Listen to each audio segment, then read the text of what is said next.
Saya dah cuba dapatkan rawatan. Tapi bila perasaan tu datang, saya nak benda tu. Kau dah buat rawatan. Kau cuba nak... Tapi kenapa kau buat dengan anak kandung kau sendiri? Ha?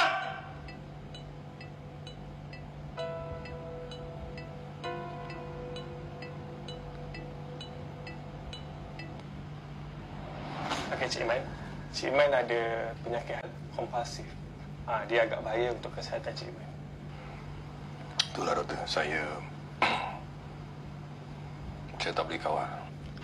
Saya faham memang agak susah untuk kawal. Tapi punca utama penyakit ini ialah ketidakseimbangan neurotransmitter dalam otak yang lebih tinggi. Macam Cik Iman cakap tadi, Cik Iman selalu adalah punca utama penyakit ini. Iyalah doktor, kalau saya tak boleh kan. Lagipun ada isteri pun, isteri tak boleh layan saya. Betul kan? Faham, tapi macam saya cakap tadi, Cik Iman kena juga kawal. Dan kalau boleh, sebab risiko penyakit Cik Iman ni akan membawa kepada gangguan mental Cik Iman. Dan bahaya juga untuk keluarga Cik Iman.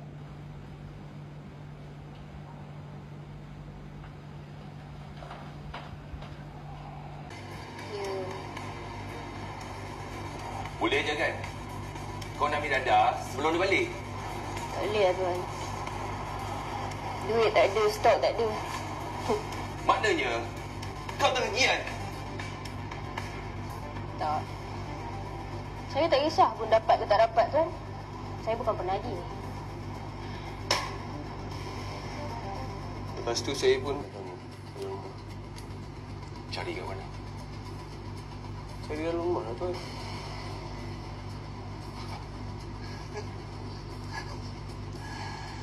Anak kau dah berjalan. Ha? Dah boleh merangkak? Tak. Aku penat. Kau faham tak? Aku penat. Aku penat! Berapa kali kau nak tanya soalan sama, Pak? Aku penat! Kau masih tak nak mengaku? Bini kau nak mengaku, tahu tak? Saya tak percaya, Tuan. Saya tahu isteri saya orang yang baik. Dia tak buat semua benda itu. Kalau dia tak buat, dia tak mengaku. Mungkin dia terpaksa sebab Tuan yang ketak dia. Kau memang degil lah.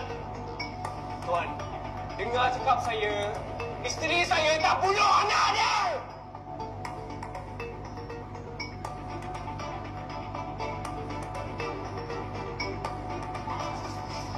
Aku bunuh dia! Aku bunuh anakku! Aku yang bunuh anakku! Kau nak saya aku jawab tu kan?